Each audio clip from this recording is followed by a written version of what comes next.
Hello everyone! Alright, today we are moving on into Chapter 7 of our read aloud. I will be moving on. So in our last chapter, just a quick recap, we learned a little bit about how Stanley, how he came to Camp Green Lake and what happened and how he was innocent. And we learned a little bit about kind of his bad luck. He had a very, very bad day, and this is where we're picking up now. And so now Stanley is at Camp Green Lake, and we're going to start reading about his first day working at the camp. Chapter 7. The shovel felt heavy in Stanley's soft, fleshly hands. He tried to jam it into the earth, but the blade banged against the ground and bounced off without making a dent. The vibrations ran up the shaft of the shovel and into Stanley's wrists, making his bones rattle. It was still dark. The only light came from the moon and the stars, more stars than Stanley had ever seen before. It seemed he had only just gotten to sleep when Mr. Pendanski came in and woke everyone up. Using all his might, he brought the shovel back down onto the dry lake bed. The force stung his hands, but made no impression on the earth. He wondered if he had a defective shovel.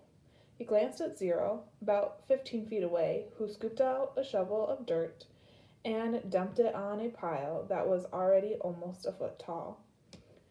For breakfast, they'd been served some kind of lukewarm cereal. The best part was the orange juice. They each got a pint carton. The cereal actually didn't taste too bad, but it had smelled just like his cot. Then he filled their canteens, got their shovels, and were marched out across the lake. Each group was assigned a different area.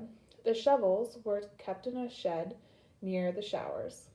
They all looked the same to Stanley, although X-Ray had his own special shovel, which no one else was allowed to use.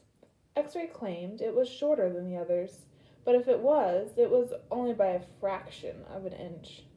The shovels were 5 feet long, from the tip of the steel blade to the end of the wooden shaft. Stanley's hole would have to be as deep as his shovel, and he'd have to be able to lay the shovel flat across the bottom in any direction. That was why X-Ray wanted the shortest shovel. The lake was so full of holes and mounds that it reminded Stanley of pictures he'd seen of the moon. If you find anything interesting or unusual, Mr. Pendanski had told him, you should report it either to me or Mr. Sir when we come around with the water truck. If the warden likes what you found, you'll get the rest of the day off. What are we supposed to be looking for? Stanley asked him. You're not looking for anything. You're digging to build character. It's just if you find anything, the warden would like to know about it. He glanced helplessly at his shovel. It wasn't defective. He was defective. He noticed a thin crack in the ground. He placed the point of his shovel on top of it, then jumped on the back of the blade with both feet. The shovel sank a few inches into the packed earth. He smiled. For once in his life, it paid to be overweight. He leaned on the shaft and pried up his first shovel full of dirt, then dumped it off to the side. Only 10 million more to go, he thought, then placed the shovel back in the crack and jumped on it again. He unearthed several shovelfuls of dirt in this manner, before it occurred to him that he was dumping his dirt within the perimeter of his hole. He laid his shovel flat on the ground and marked where the edges of his hole would be. 5 feet was awfully wide. He moved the dirt he'd already dug up out past his mark. He took a drink from his canteen. 5 feet would be awfully deep too. The digging got easier after a while.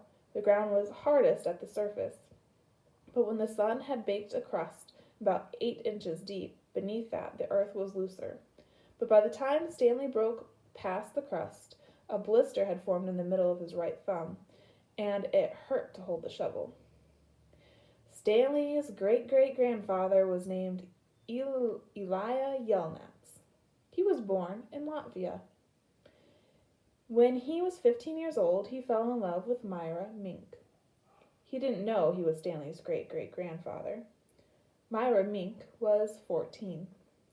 She would turn 15 in 2 months, at which time her father had decided she should be married. We're jumping back in time, everyone.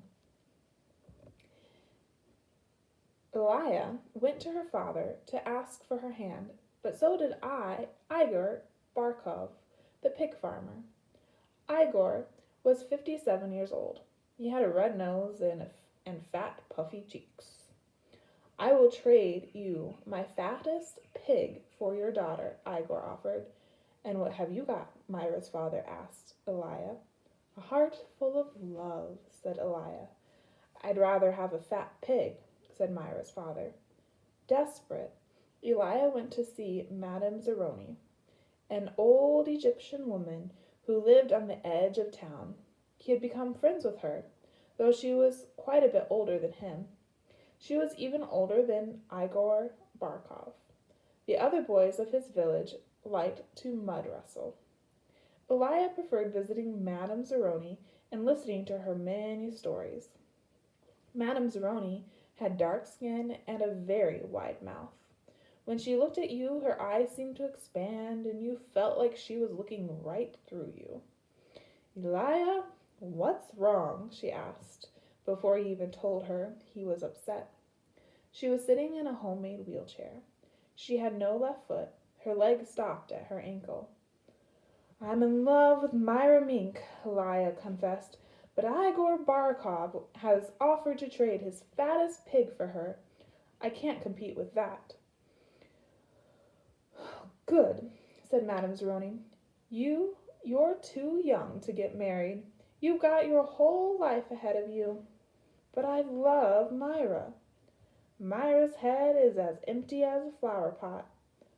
But she's beautiful. So is a flower pot. Can she push a plow? Can she milk a goat? No, she is too delicate. Can she have an intelligent conversation? No, is silly and foolish. Will she take care of you when you are sick? No, she is spoiled and will only want you to take care of her.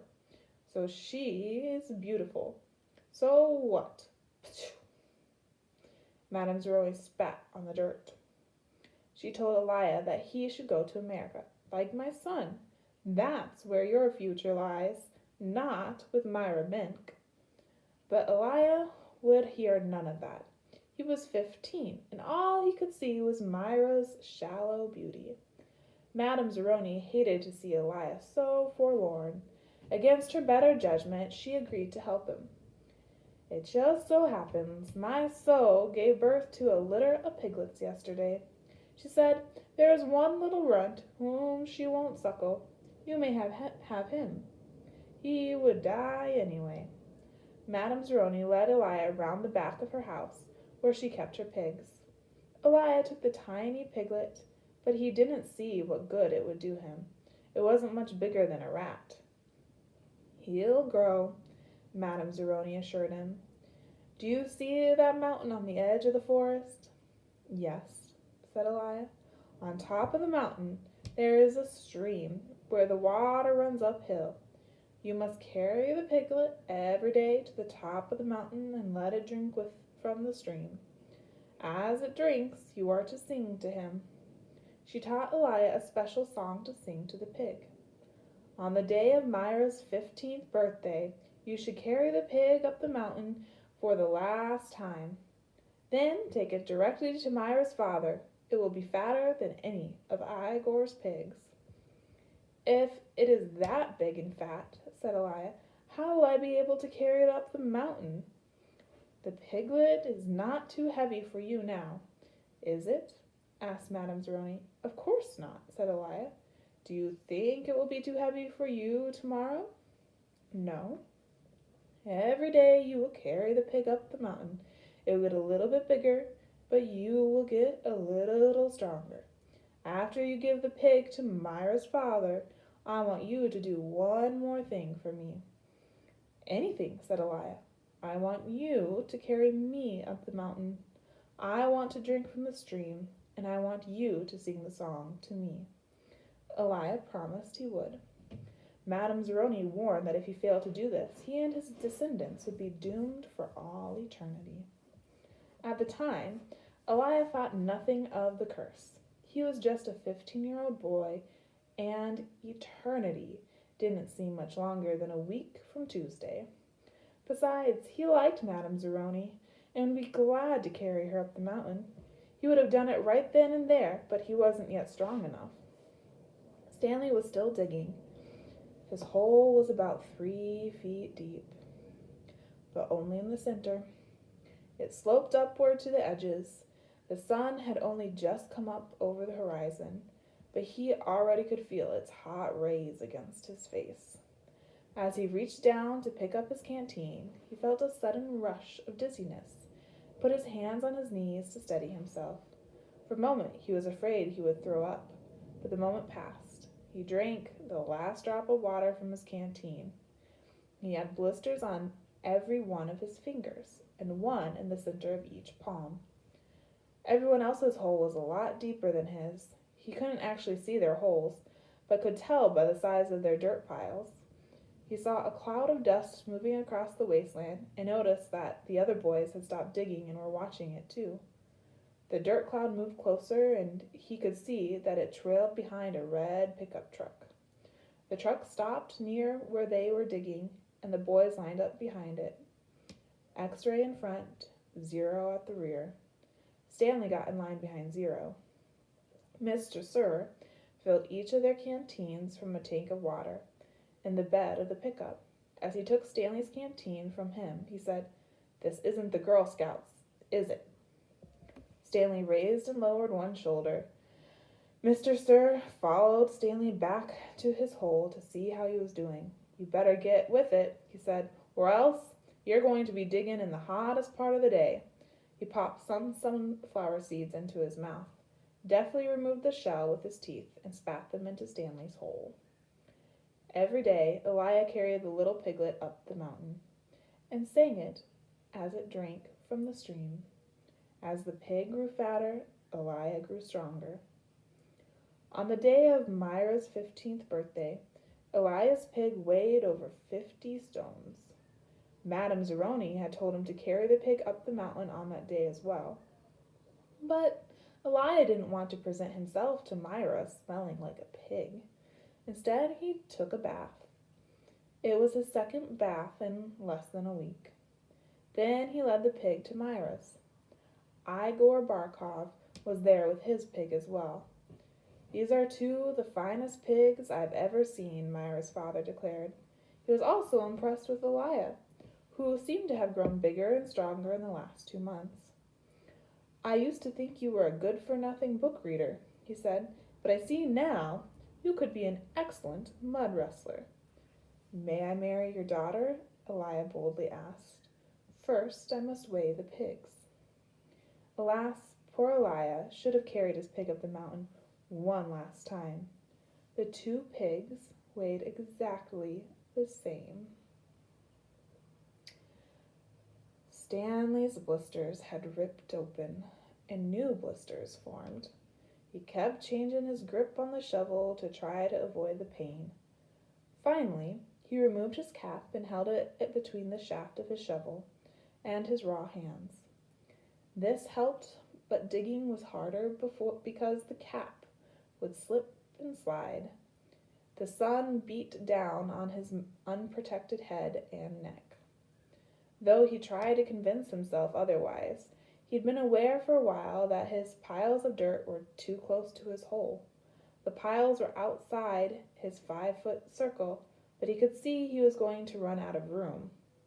Still, he pretended otherwise and kept adding more dirt to the piles that he would eventually have to move. The problem was that when the dirt was in the ground, it was compacted. It expanded when it was excavated. The piles were a lot bigger than his hole was deep. It was either now or later. Reluctantly, he climbed up out of his hole and once again dug his shovel into his previously dug dirt. Myra's father got down on his hands and knees and closely examined each pig, tail to snout. "Those are two of the finest pigs I have ever seen," he said at last. "How am I to decide? I have only one daughter." "Why not let Myra decide?" suggested Alya. "That's preposterous!" exclaimed Igor, expelling saliva as he spoke. "Myra is just an empty-headed girl," said her father. "How can she possibly decide when I, her father, can't?" "She knows how she feels in her heart," said Alya. Myra's father rubbed his chin. Then he laughed and said, "Why not?" He slapped Alya on the back. "Doesn't matter to me. A pig is a pig." He summoned his daughter. Alya blushed when Myra entered the room. "Good afternoon, Myra," he said. She looked at him. "You're Alya, right?" she asked. "Myra," said her father, "Alya and Igor have each offered a pig for your hand in marriage. It doesn't matter to me. A pig is a pig, so I will let you make the choice. Whom do you wish to marry?" Myra looked confused. "You want me to decide?" "That's right, my blossom," said her father.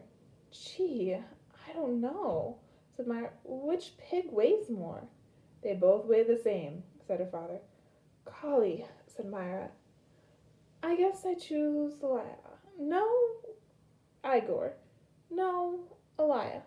No, Igor. Oh, I know. I'll think of a number between 1 and 10. I'll marry whoever guesses the closest number. Okay, I'm ready." 10, guessed Igor. Alya said nothing.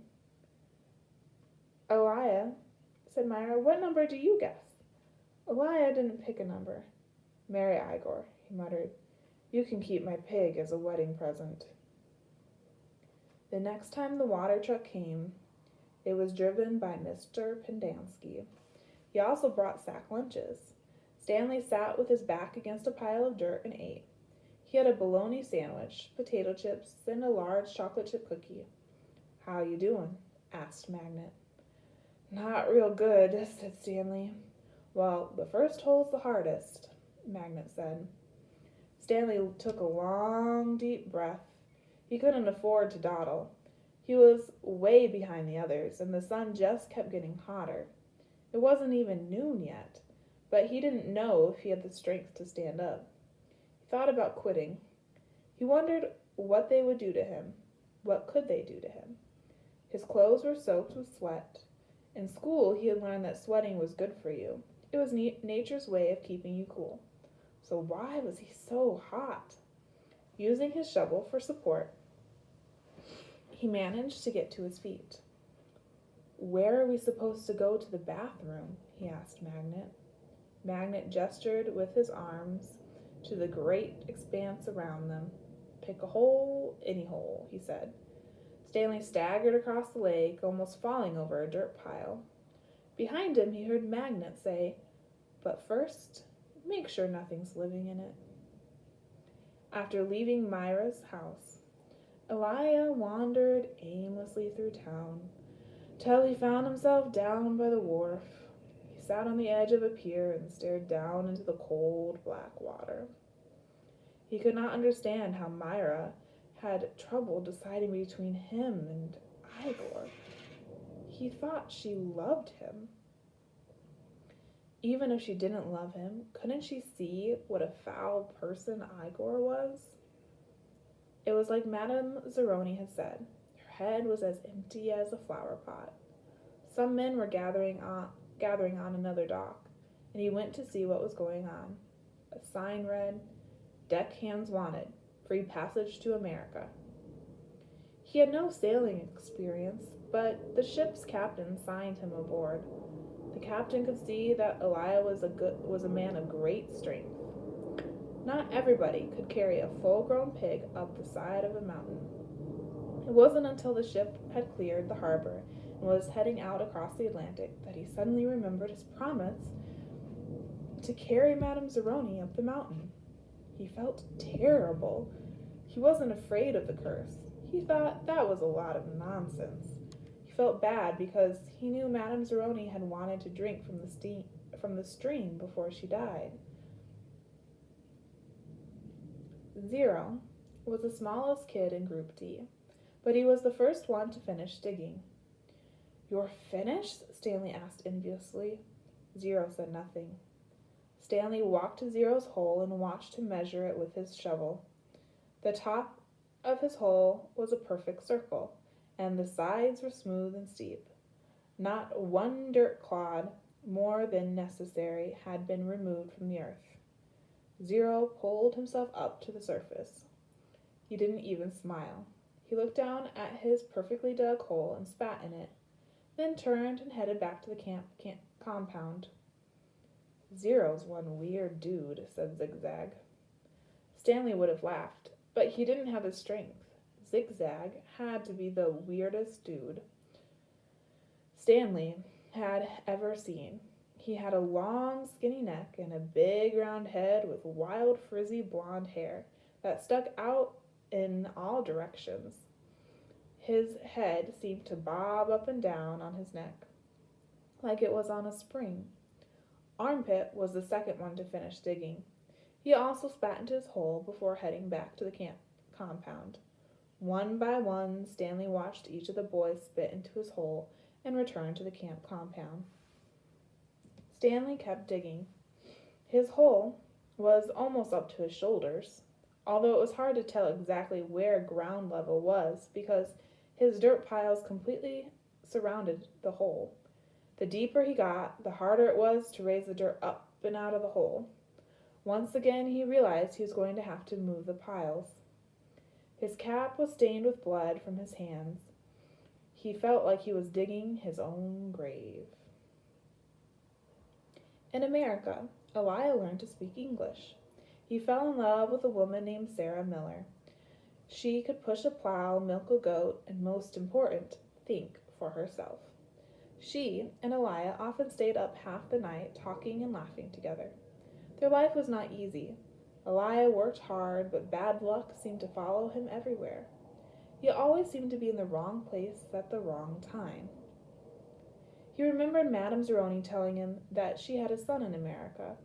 Alya was forever looking for him. He'd walk up to complete strangers and ask if they knew someone named Zeroni, or had ever heard of anyone named Zeroni. No one did. Alya wasn't sure what he'd do if he ever found Madame Zeroni's son anyway. Carry him up a mountain and sing the pig lullaby to him? After his barn was struck by lightning for the third time, he told Sarah about his broken promise to Madame Zeroni. "I'm worse than a pig thief," he said. "You should leave me and find someone who isn't cursed." "I'm not leaving you," said Sarah, "but I want you to do one thing for me." "Anything," said Alya. Sarah smiled. "Sing me the pig lullaby." He sang it to her. Her eyes sparkled. "That's so pretty. What does it mean?" Alya tried his best to translate it from Latvian into English, but it wasn't the same. "It rhymes in Latvian," he told her. "I could tell," said Sarah. A year later, their child was born. Sarah named him Stanley because she noticed that Stanley was Yelnats spelled backwards.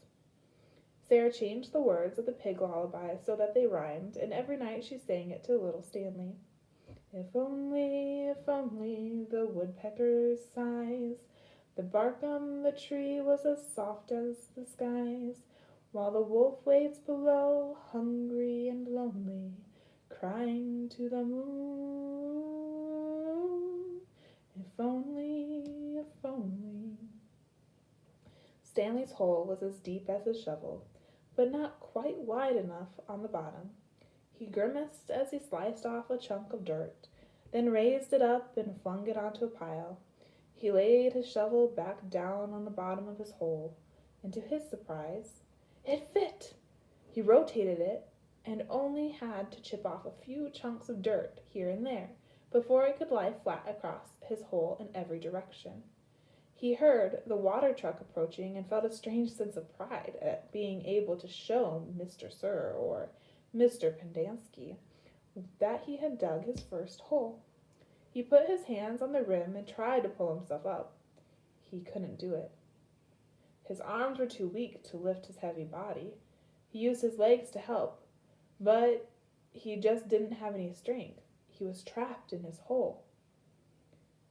It was almost funny, but he wasn't in the mood to laugh. "Stanley," he heard Mr. Pendanski call. Using his shovel, he dug 2 footholes in the hole wall. He climbed out to see Mr. Pendanski walking over to him. "I was afraid you fainted," Mr. Pendanski said. "You wouldn't have been the first." "I'm finished," Stanley said, putting his blood-spotted cap back on his head. "All right," said Mr. Pendanski, raising his hand for a 5.